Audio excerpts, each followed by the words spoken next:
Hello, good evening बच्चों। मुझे ये समझ में नहीं आ रहा है कि आप लोग क्लासेस में बैकलॉग कैसे हो गया आप लोग की क्लासेस में। आपसे मैं बोल रहा था बार बार कि बैकलॉग क्रिएट मत करो, क्लासेस मत छोड़ो। आई डोंट नो ये कैसे हुआ। ठीक है, आज सैटरडे आपकी क्लास रिकॉर्ड कर रहा हूँ और ये क्लास में आपको भेज नहीं रहा है। मैंने आपके ग्रुप्स पर मैसेज करे हैं, मैंने आप लोगों को बहुत स्ट्रिक्टली, और बहुत मेरा मूड ख़राब हुआ है। I am too much disappointed. मुझे इसकी उम्मीद नहीं थी आप लोगों से। ठीक है, और फिर आप मेरे से बोल रहे हो कि सर हाँ, क्लास देख ली हमने। झूठ भी बोल रहे हो। जिन लोगों ने झूठ बोला उन लोगों की तो कोई वो है नहीं।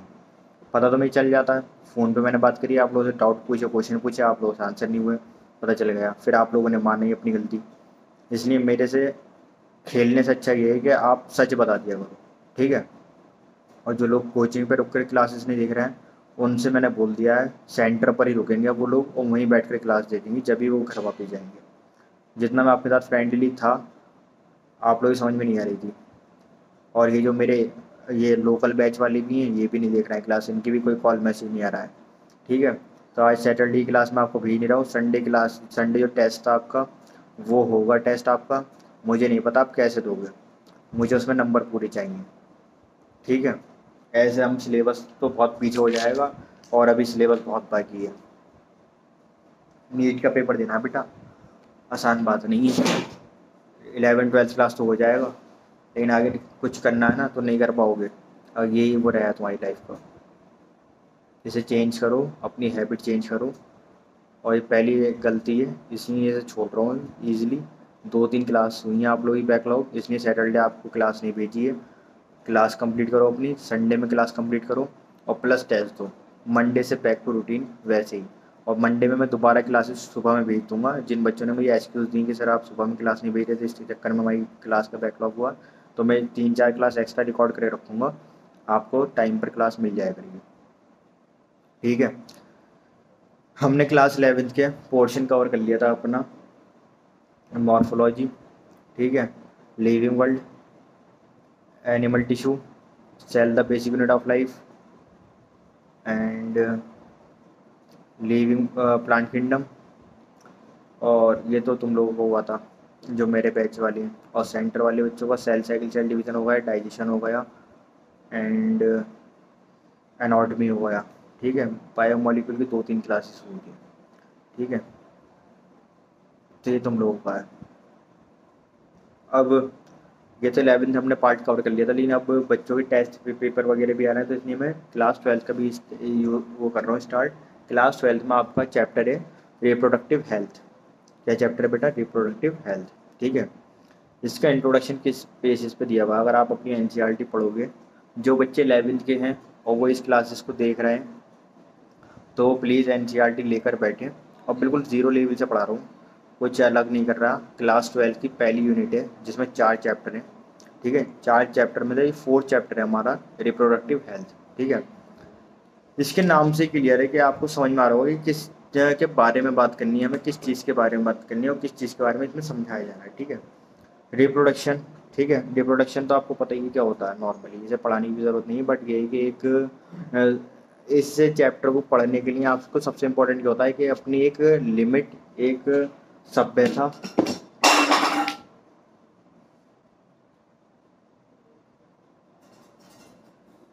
गुरु को शिष्य के साथ और शिष्य को गुरु के साथ अपनी एक सभ्यता, एक लिमिट में रह के वो करना है। ठीक है, और ये पढ़ाई क्यों जा रहा है, इसका मेन वो जो है कि इसका जो मोटिव है, जो इसका एम है, वो आप लोगों को एजुकेट करना है कि आप लोग सेक्स एजुकेशन के रिलेटेड, क्या आप लोगों को एक अवेयरनेस हो, एक आपको पता हो कि कैसे क्या होता है, क्या चीज़ आपके ऑर्गन्स के बारे में आपको नॉलेज होनी चाहिए।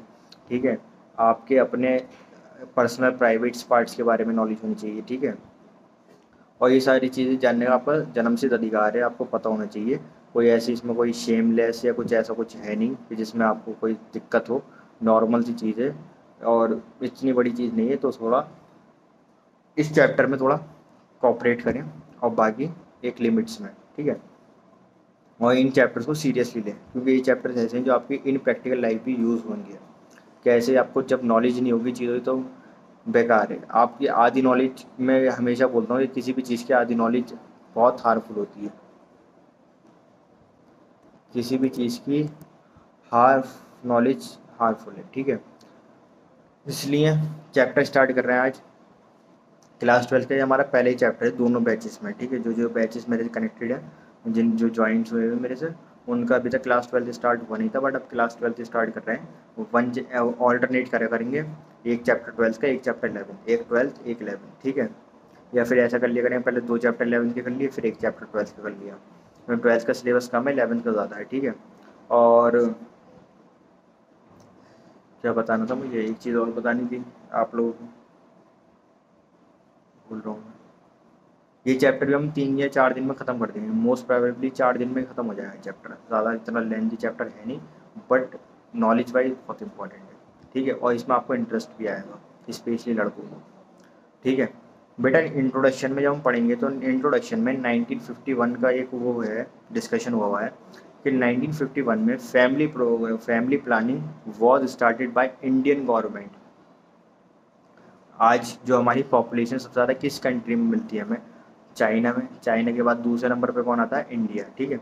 लेकिन आज से कुछ साल पहले का इतिहास जब उठा के देखोगे आप, तो 1951 में सबसे ज़्यादा बिगेस्ट पॉपुलेशन जो थी हमारे वर्ल्ड में, वो किसकी थी, इंडिया की। सबसे नंबर 1 पर था, सबसे ज़्यादा पॉपुलेशन थी उस टाइम पे। तो पाकिस्तान वगैरह सब मर्ज था इलाका, तो बहुत पॉपुलेशन थी, ठीक है, as compared to other countries, ठीक है।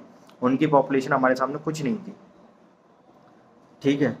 अब ये 1951 में अगर ये ऐसे ही चलता रहता तो ये तो आज तो हम बहुत बुरा हालात होते हैं हमारे, क्योंकि पॉपुलेशन जितनी बढ़ रही है उतनी ज़्यादा चीज़ों में प्रॉब्लम होती है, उतनी महंगाई बढ़ती है, उतनी चीज़ें प्रॉब्लम करती हैं, उतनी नौकरियां नहीं मिल रही हैं आजकल लोगों को।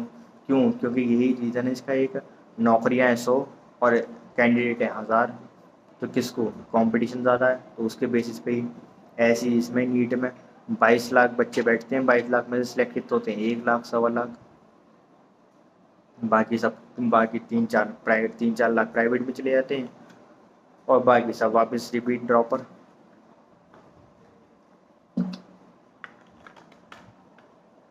तो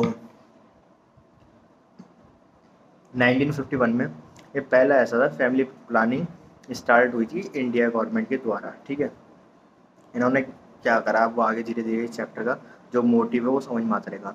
फिर एक वह है संस्था RCH, ये बनी कहाँ पर बनी, ये लखनऊ में, ठीक है। इसे क्या बोलते हैं हम, reproductive and child health care. क्या बोलते हैं इसको हम, reproductive and child health care, ठीक है। इन्होंने क्या करा कि जो मतलब कि बच्चे होते हैं उनकी हेल्थ केयर और रिप्रोडक्टिवली चीज़ों को, मतलब कि इन्होंने लोगों का हेल्प करी, ठीक है। Why do we need this, इसकी हमें क्या ज़रूरत पड़ रही है, why do we need this reproductive health, ऐसा क्या होगा, ठीक है। पॉपुलेशन हमारी बढ़ती जा रही थी, ओवर पॉपुलेशन हो रही थी, ठीक है। ओवर पॉपुलेशन इतनी हो गई थी, हमारे इंडिया सबसे नंबर 1 स्टैंड कर रहा था, आज भी है हमारे सेकंड नंबर पे, कोई ज़्यादा बड़ी बात नहीं है। बहुत जल्दी अगर नहीं रोका मोदी जी ने तो फर्स्ट नंबर पे पहुंच जाएगा, कोई बड़ी बात नहीं है, ठीक है। बहुत खाली है इंडिया वैसे भी लोग। तो ओवर पॉपुलेशन थी। दूसरा मिथ बस्टर था। मिथ बस्टर का मतलब क्या हुआ कि ऐसा होता है ना कि उसने ऐसे टच कर लिया तो ये हो जाएगा, ये हो जाएगा, ऐसा वैसा, ठीक है, जो आजकल मीम्स भी चलते हैं। तो ये पहले होता था, ठीक है। पहले यही होता था कि कुछ भी मतलब कि लोग थोड़ा सा भी मतलब चीज़ों से बहुत, उन्हें पता नहीं थी चीज़ें, तो उनके लिए बहुत सी डिफ़िकल्टीज़ थी, उनके लिए बहुत मिथ्स बने हुए थे कि उसने ऐसे देख लिया, उसने ये कर लिया, उसने ऐसे तो गया, ऐसे हो गया, ऐसे हो गया, ठीक है, सो ऑन, ठीक है। अवेयरनेस बाय सेक्स एजुकेशन, ठीक है। हमें लोगों को जागरूक करना चाहिए सेक्स एजुकेशन को लेकर, ठीक है। सबसे बड़ी दिक्कत क्या होती है कि फैमिलीज़ में कोई भी इस टॉपिक पे बात करने के लिए तैयार नहीं होगा, आपसे कोई नहीं बताएगा आपको, ठीक है। जो आपको पता भी चलता थोड़ा बहुत फ्रेंड्स वगैरह के थ्रू पता चलेगा, और वो भी इनकम्प्लीट होता है, ठीक है। तो उससे जो होता है वो सही नहीं होता है। इसलिए टीचर्स एक ऐसा माध्यम है आप तक कि वो एक सभ्यता में, एक लिमिट में रह के आप तक वो एजुकेशन आपको प्रोवाइड कर सकते हैं। और आपका भी फिर इतना ही आपका वो बनता है एफर्ट्स कि आपको भी एक अपनी लिमिट में रहकर एक शिष्य की तरह आपको उसको वो बनना है, ठीक है। एस टी आई क्या होता है बेटा, हमारा सेक्सुअल ट्रांसमिटेड इन्फेक्शन। क्या होता है ये हमारा, सेक्सुअल ट्रांसमिटेड इन्फेक्शंस, ठीक है। तो कुछ रिपोर्ट्स थी, उसके अकॉर्डिंग अगर देखा जाए तो सेंसस रिपोर्ट बोलते हैं। सेंसस रिपोर्ट यानी कि जो डेटा होता है ना, तो वो उसका बताया है 1947 में, 1947 समझ रहे हो, तो 55 मिलियंस थे उस टाइम पर हम लोग। कितने थे? 55 मिलियंस। कितने हो गए? बहुत ज़्यादा। 2000, जब तक 2000 आए तो जब तक कितना होगा, 1 बिलियंस हो गए टोटल, 1 बिलियंस, ठीक है। 2011 में 1.2 बिलियंस, ठीक है। हर 10 साल के बाद जनगणना होती है, वो आते हैं ना घर पे, कि वो डोर नॉक करते हैं, उसके बाद पूछते हैं आपके घर में कितने लड़के हैं, कितने लड़कियां हैं, कितने आपके बच्चे हैं, ठीक है। तो आपकी मम्मी बताती होंगी, ये ज़्यादातर मम्मी वगैरह वो, कि दो सास ससुर हैं, उनको डेटा में लिखना मत, हो सकता है वो इस साल के एंडिंग में निमट जाए, ऐसा हो जाए और ऐसा हो जाए, ऐसा हो जाए। हम हमारे 2 लड़के हैं, 1 लड़की है, एक मैं हूँ, एक हमारे हस्बैंड है, हमारा इतना छोटा सुखी परिवार है, ठीक है। ये सब होता है, ठीक है। तो इस टाइम पर 2011 का डेटा हमारी एनसीईआरटी में गिवन है, और पता नहीं मैं नई वाली एनसीईआरटी में आया नहीं आया, अगर आ गया हो तो देख लेना, बाकी अदरवाइज अगर मुझे पता चलेगा तो मैं बता दूंगा आप लोगों को। तो 1947 में 55 मिलियन, 2000 में 1.1 बिलियन, 2011 में 1.2 बिलियन, ठीक है। तो ये एक मतलब कि डे बाय डे पॉपुलेशन बढ़ी रही थी हमारी, तो ये एक प्रॉब्लम थी। तो इंडियन गवर्नमेंट ने क्या वो निकाला, एक इनिशिएशन करी, इनिशिएशन मतलब शुरुआत करी, कि हम दो हमारे दो। ये चलता हुआ भी देखा होगा आप लोगों ने, एड्स वगैरह भी आने चालू हो गए थे टीवी पर, और होल्डिंग्स वगैरह लगे हुए दिखे होंगे आप लोगों को, ठीक है। तो मतलब कि ये चीज़ आपको अवेयर करने के लिए, आपको समझाने के लिए ये वो करा। तो इससे क्या होता है, इंडियन गवर्नमेंट इनिशिएट हम दो हमारे दो, ठीक है। वो वाला मेथड उन्होंने ख़त्म करने की कोशिश करी कि हम दो हमारे 9, हम दो हमारे 15, 15 ही बच्चे होते थे पहले के लोगों के, ठीक है। पहले के लोगों पे कुछ इतना वो था ही नहीं। आजकल एंटरटेनमेंट के लिए टीवी है तुम्हारा और वो है। पहले लोग कुछ नहीं था उन पे, वो लोग खाली थे तो उन्हें कुछ समझ में नहीं आता था, ठीक है। और फिर प्रॉब्लम ये है कि अब ये सेक्स एजुकेशन हमारी किस किस मतलब कि किस किस मोड से आपको प्रोवाइड करी जा सकती है। पहला, आपके स्कूल से, आपके टीचर से, ठीक है। दूसरा क्या होता है कि आपको होल्डिंग्स वगैरह लगे हुए दिखते होंगे, ठीक है। तीसरा, कुछ एड्स वगैरह आते हैं टीवी पर, कुछ प्रोटेक्शंस वाली चीज़ें यूज़ होनी चालू हुई, कुछ डॉक्टर्स के थ्रू, कुछ मतलब कि मेडिसिन वगैरह के थ्रू, ठीक है। तो थोड़ा सा इस पे इफ़ेक्ट आया है, ठीक है। तो थोड़ा इन चीज़ों में वो हुआ है। कुछ चीज़ें कभी एफएम रेडियो पे सुनते होगे आप लोग, तो उसमें मतलब कि वो बोलते हैं तो वो समझाते हैं उस पर कि आपको क्या क्या, टीवी पर पूरे पूरे वो आते हैं कि कैसे आपको क्या क्या करना है, ठीक है। हम दो हमारे दो, इन्होंने ये स्टार्ट करा है, ठीक है। मैरिजेबल एज क्या है इस टाइम पर इंडिया पर, ये तो अब तो शायद अब तो चेंज हो गई है। पहले क्या थी, 18 साल वुमेन की थी और 21 साल मैन की थी, ठीक है। पुरानी वाली एनसीईआरटी में तो यही है। नई वाली अगर एनसीईआरटी में चेंज होकर आ गया तो आपको उसके अकॉर्डिंग आंसर टिक करना है, अगर नहीं आया तो फिर आपको इसको ये मानना है, ठीक है। अब जैसे गवर्नमेंट ने तो चेंज कर दी एज, ठीक है, गवर्नमेंट ने तो एज आगे बढ़ा दी है, बट अगर एनसीईआरटी में उन्होंने मेंशन नहीं करा है तो वो इसको ही आंसर मानेंगे, और अगर एनसीईआरटी में मेंशन हो गया तो फिर इसको आंसर नहीं मानेंगे, उसको आंसर मानेंगे, ठीक है। वैसे हो गया होगा जहाँ तक अंदाजा है, चेक कर लेना एक बार। अवेयरनेस मतलब कि लोगों को जागरूक करा कि बेटा हम दो हमारे दो, ये अभियान चलाओ, ऐसे करो वैसे करो। वो कुछ स्कीम से वो लगाई, आजकल वो भी चल रहा है कि अगर 2 से ज़्यादा बच्चे होंगे तो गवर्नमेंट जॉब नहीं मिलेगी, गवर्नमेंट की जो फैसिलिटीज़ हैं वो आपको प्रोवाइड नहीं होंगी। वो क्यों हो रही है बेटा, क्यों इतनी स्ट्रिक्टनेस हो रही है? क्योंकि हमारी पॉपुलेशन डे बाय डे बहुत ज़्यादा बढ़ती जा रही है, और पॉपुलेशन बढ़ेगी, हमारी जो लैंड है वो कम पड़ेगी, हमें अनाज कम पड़ेगा, महंगाई बढ़ेगी, नौकरियाँ बढ़ेगी, नौकरियाँ कम पड़ेंगी, ठीक है। तो ये ऐसी ही की चीज़ें हो रही हैं, ठीक है। एमिनोसेंटेसिस, एमिनोसेंटेसिस क्या होता है बेटा, कि जब बेबी अपने मदर के वॉम में होता है तो उस टाइम पर ये होता है कि हमें ये टेंशन रहती है कि कोई उसे जेनेटिकल डिसऑर्डर नहीं हो। जेनेटिकल डिसऑर्डर समझते हो कि कोई आपके मम्मी पापा से जो आपको डिसऑर्डर मिलते हैं, ठीक है, जैसे कलर ब्लाइंडनेस, ठीक है, टर्नर सिंड्रोम, ठीक है, डाउन सिंड्रोम्स, एडवर्ड सिंड्रोम्स, ये सारे जो है ना, ये सिंड्रोम्स जो हैं ये बहुत हाई लेवल की बीमारियां हैं, जो मतलब कि अब तुम्हारे ट्रांसमिट होती हैं जीन्स के थ्रू, जीन्स के थ्रू यानी जेनेटिकली, यानी कि मम्मी पापा से, पेरेंट्स से, एंसेस्टर से, यानी कि तुम्हारे पूर्वज से, ठीक है। तो इसमें क्या होता है कि मदर की वॉम में बेबी होता है, ठीक है, आपको पता है। उसके सराउंडिंग में क्या होता है बेटा, फ्लूइड होता है। उस फ्लूइड को क्या बोलते हैं हम, एमनोसेंटेसिस। कभी ऑपरेशन हुआ हुआ देखा है, तो जब वो कट करते हैं तो बहुत सारा फ्लूइड आता है, मैंने तो इन प्रैक्टिकल देखा है, क्योंकि मैंने ओटी में असिस्ट करा है, तो मैंने देखा है, ठीक है। तो क्या होता है, बहुत सारा फ्लूड आता है। फ्लूड जब आप देखोगे तो बहुत ना खतरनाक सा होता है, जब देखो ना तो जब भी आप लोग फील आ पाएगा, ठीक है। तो इससे क्या होता है कि हम जब बेबी वार्म होता है अपनी मदर के, तो हम क्या करते हैं, उससे हम क्या करेंगे, वार्म में इंजेक्शन लगाते हैं, इंजेक्शन से उस फ्लूइड को उस इंजेक्शन में फिल कर लिया, ठीक है। कुछ टेक्निक्स होती हैं, अभी धीरे धीरे करके आगे बढ़ा बताऊंगा। तो उससे हमें क्या पता चलता है कि उसमें कोई मतलब कि जेनेटिकल डिसऑर्डर तो नहीं है, ये पहली चीज़ हमें पता चलती है। दूसरी चीज़ हमें क्या पता चलती है, उसका सेक्स डिटर्मिनेशन क्या है। सेक्स डिटर्मिनेशन के मतलब कि वो बॉय है या गर्ल है, यानी कि लड़का है या लड़की है, ठीक है।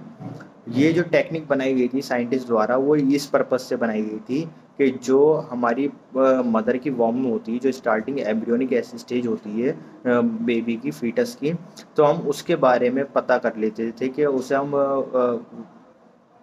कंसल्ट कर लिया करते थे कि उसको कोई जेनेटिकल डिसऑर्डर तो नहीं है, कोई उसके पेरेंट्स से तो उसको कोई डिसऑर्डर नहीं मिल रहा है, ठीक है। अदर कंट्रीज़ में आज भी इस टेक्निक को इसीलिए ही यूज़ करा जाता है, वो सेक्स डिटर्मिनेशन के लिए यूज़ नहीं करते। वहाँ के डॉक्टर सेक्स उसका रिलीज़ नहीं करते, ठीक है, कि वो मेल है या फीमेल है, बॉय है या गर्ल है, ठीक है। बट हमारे इंडिया में क्या होने लगा, इस टेक्निक का गलत यूज़ होने लगा।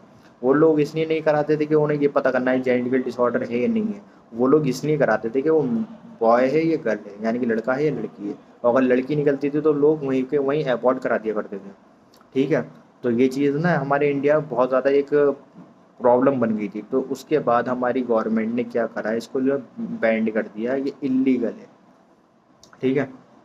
जिसे डॉक्टर जब भी करा सकते हैं जब मतलब कि बहुत ज़्यादा इमरजेंसी नीड है, और इसके लिए भी आपको गवर्नमेंट से, सुप्रीम कोर्ट से आपको लीगली आपको परमिशन लेनी पड़ेगी, वरना अदरवाइज़ कोई डॉक्टर इसको परफॉर्म नहीं कर सकता, ठीक है। तो ये होता है, ठीक है। अब क्या हुआ, इसका दूसरा यूज़ होने लगा था कि इसे इस काम से छोड़ के दूसरा काम में यूज़ करने लगे थे लोग। फीटिसाइड करते थे, फीटिसाइड मतलब कि बच्चों को मार देना, चाहे लड़का हो या लड़की। और मोस्टली क्या होता था, लड़की का जो, अगर लड़की पैदा हो रही है तो लोग वो उसे आगे बढ़ाते नहीं थे, उसे वहीं ख़त्म कर दिया करते थे बेटा। आज से पहले की बात कर रहे हैं हम, ठीक है। अब भी होता है, इतनी चीज़ें आज भी हो रहा है ये हमारे देश में, बट ये है कि ये सिर्फ और सिर्फ आपकी मतलब कि क्या बोलूँ इसको, इलिटरेसी है, ठीक है। ऐसा कुछ नहीं होता यार, दोनों इक्वल है, ठीक है। जैसे कभी भी आप, अगर आप स्टूडेंट हो तो आपको ये हमेशा अपने उसमें कभी भी ये बात नहीं लेकर आनी, ठीक है। इस तरीके इंसान ज़िंदगी में सफल नहीं हो सकता। वो जो आप कर रहे हो ना, अबॉर्ट कर रहे हो, वो भी एक मौत है, जो आप हत्या कर रहे हो वो भी एक अपराध है। तो इसलिए ऐसा कुछ ना करें, एक कोशिश करें, कोशिश क्या करनी ही नहीं चाहिए पहली बात तो, ठीक है। तो इस टेक्निक को हम कैसे यूज़ करते हैं, एमिनोसेंटेसिस, ठीक है। एमिनोसेंटेसिस मतलब क्या होता है, 14 से लेकर 16 वीक, यानी कि अप टू 3 मंथ्स, यानी 3 मंथ तक ये हो सकता है परफॉर्म, ठीक है। वीक्स ऑफ प्रेगनेंसी, 14 से 16 महीने में हम इसका टेस्ट करते हैं। कैसे करते हैं, इसमें जेनेटिक डिसऑर्डर में कौन कौन से पता चलते हैं, Down syndrome, Klinefelter syndrome, Edward syndrome, Turner syndrome, ये 4 सिंड्रोम्स हैं। ये चारों सिंड्रोम्स आपके डिटेल डिस्कस जो है आपकी हमारी चैप्टर नंबर 6 मॉल उसमें, नहीं चैप्टर नंबर 5 में,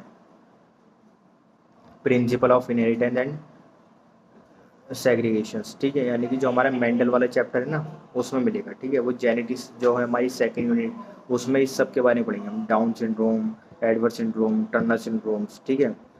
तो ये सारी डिसऑर्डर हमें पता करने होते हैं कि उस बेबी को ऐसा तो कुछ नहीं है, या कलर ब्लाइंडनेस, ये भी हमारा जेनेटिकल डिसऑर्डर है, ठीक है।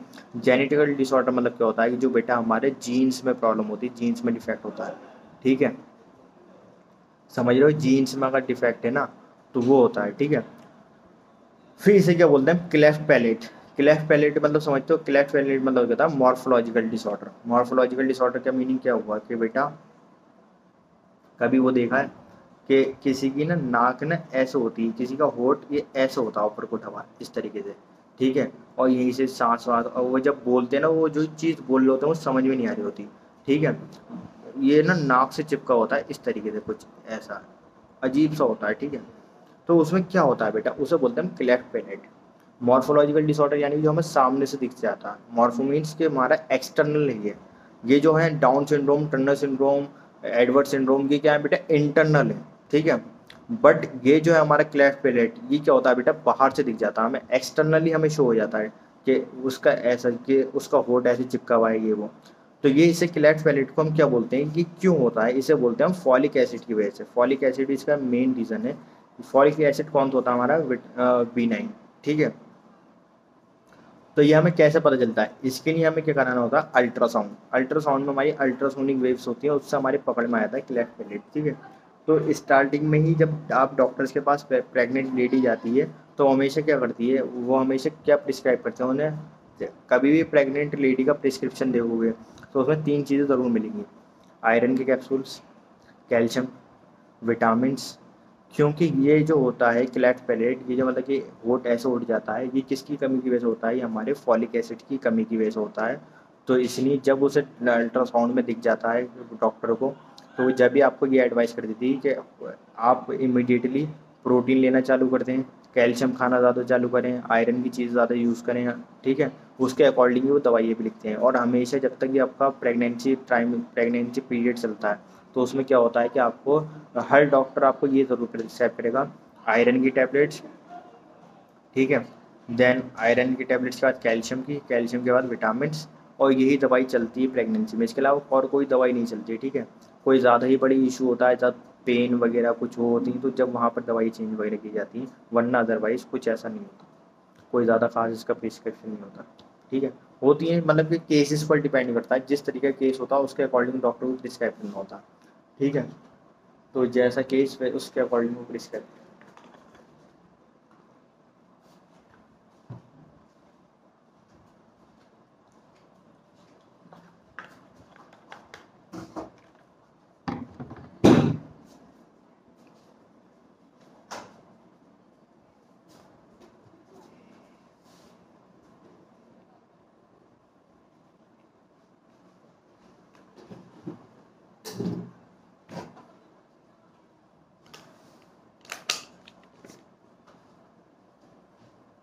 हाँ जी।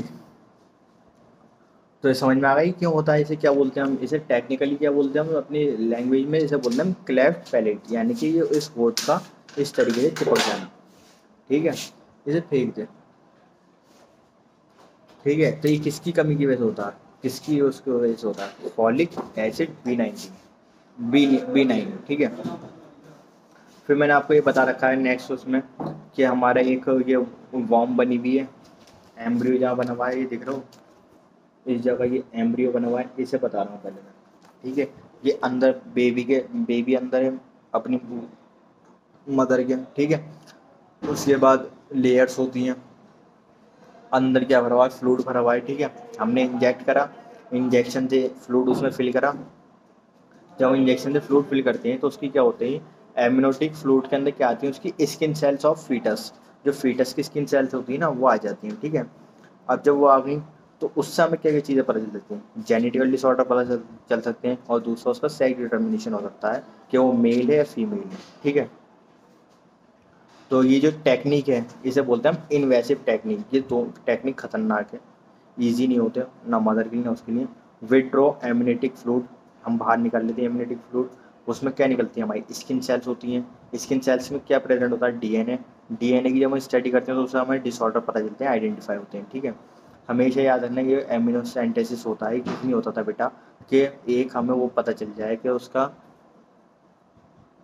कोई जेनेटिकल डिसऑर्डर तो नहीं है, कोई उसे बीमारी तो नहीं है ऐसी। बट ये हमारे गलत यूज़ होने लगा, तो इसलिए इसे बैन कर दिया है इंडिया में, तो स्पेशली बैंड है ये। अदर कंट्रीज़ में ये आज बैंड नहीं है, बट हमारे इंडिया में लीगली बैंड है, ठीक है। एंड देन इसे हम आगे चल के एम टी पी बोलेंगे। एम टी पी क्या होता है, हमारा मेडिकल टर्मिनेशन ऑफ प्रेगनेंसी, ठीक है। ये लास्ट टॉपिक पढ़ेंगे, तो उसमें और इसके बारे में डिटेल पढ़ाऊँगा, ठीक है। यहाँ तक क्लियर है।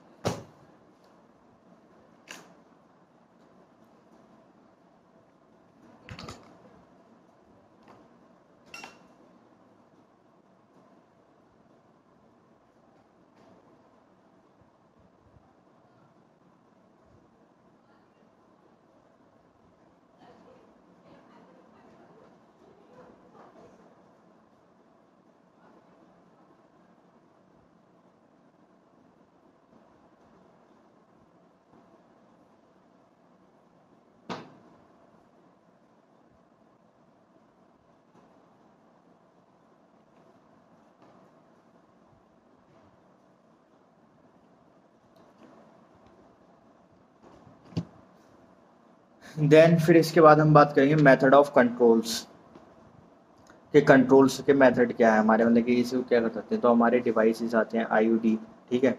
कुछ कॉन्ट्रासेप्टिव डिवाइसेस हैं। कॉन्ट्रासेप्टिव डिवाइसेस हमारे पहला डिवाइस है हमारा, ठीक है, जिसके बारे में हम बात करते हैं, ठीक है। ये क्या करता है, हमारा प्रिवेंशन करता है प्रेगनेंसी, टू प्रिवेंट प्रेगनेंसी, ठीक है।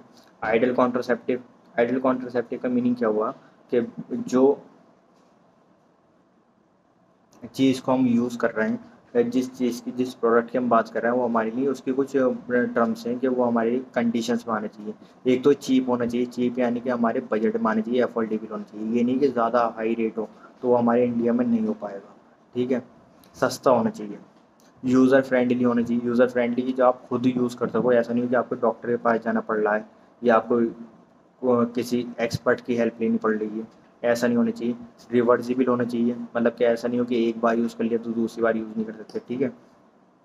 लेस साइड इफ़ेक्ट होनी चाहिए। ऐसा तो कोई भी चीज़ नहीं होती इसके कोई साइड इफ़ेक्ट नहीं हो, ठीक है। लेस साइड इफ़ेक्ट इसके क्या होते हैं कि आप, मतलब ये नेचुरल चीज़ है ना, आप उसके खिलाफ काम कर रहे हो, उसके अगेंस्ट, तो उसके साइड इफ़ेक्ट तो होंगे, ठीक है। ईज़िली अवेलेबल होना चाहिए कि आपको ईज़िली मिल जाए, ऐसा नहीं कि आपको बहुत इसके लिए मेहनत करनी पड़े। Should not interference during sexual intercourse, ठीक है।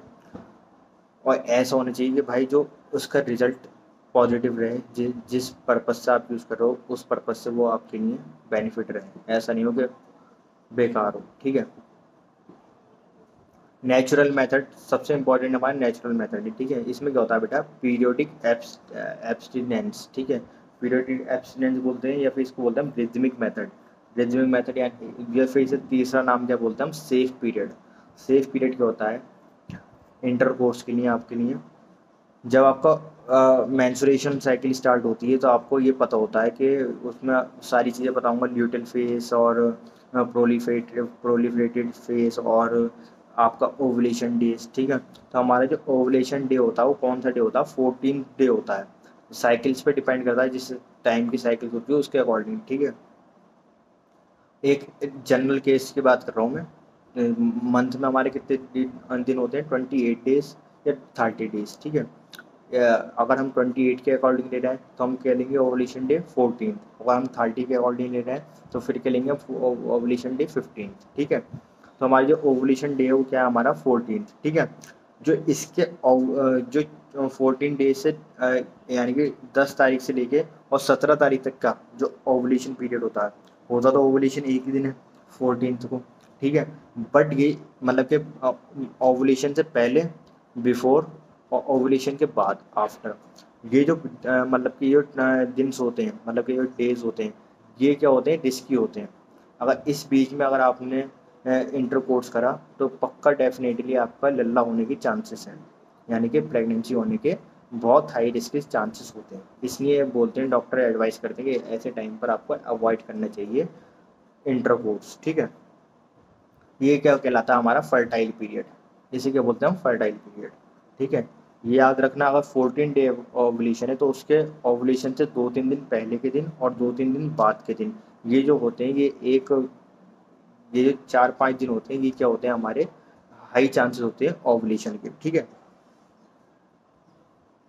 इसलिए तो बोलते हैं हम, एडवाइस करते हैं, स्पेशली गाइनो एडवाइस करती है कि बिफोर ओवुलेशन यानी कि before menstruation, after menstruation sex avoid करनी चाहिए आपको, ठीक है।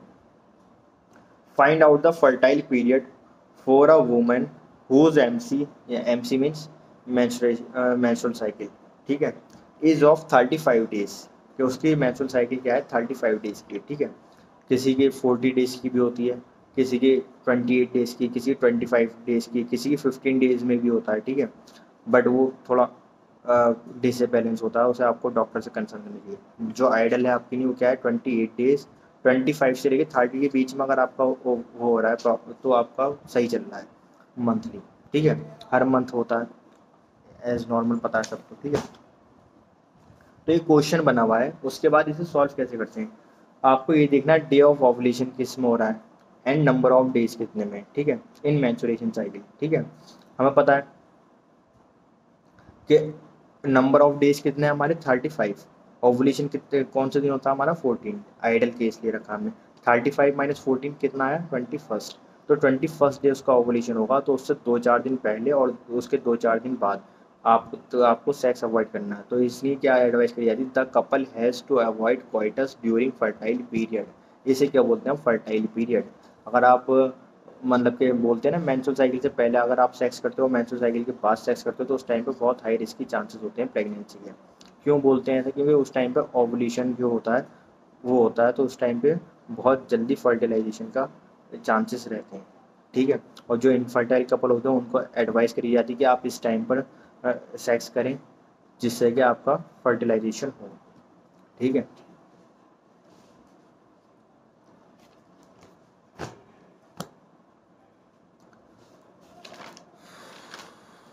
ठीक है, फिर इसके बाद हम इसके बारे में पढ़ेंगे और भी इसके मेथड्स हैं।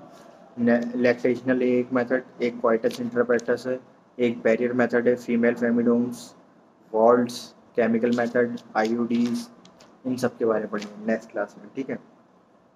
इसकी मैक्सिमम 3 या 4 क्लासेस होंगी अगर आप लोग करते रहे तो रेगुलर। और इसके क्लासेस जब भी मैं आपको सेंड करूँगा जब मैं ये दिखेगा कि आप लोग पढ़ रहे हो, क्लासेस छोड़ नहीं रहे हो। ठीक है। ठीक है, आपका टेस्ट था सेंटर पे, आप उसमें लगे हुए थे, अब टेस्ट हो चुके हैं। अब ये है कि जो भी कुछ बच्चे बोल रहे थे क्लासेस में प्रॉब्लम हो रही थी, स्कूल्स वगैरह टाइम में मैनेज नहीं हो रहा था, बट अब तो मैनेज हो गया सारी चीज़ें। तो अब यूज़ टू हो जाओ अपने टाइम टेबल से, अपने टाइम टेबल पर वापस आ जाओ, पढ़ने लगो, क्लास मत छोड़ो। ठीक है। आज इतना ही रखते हैं क्लास हमारी। ठीक है। कल मिलते हैं। Stay safe, stay happy.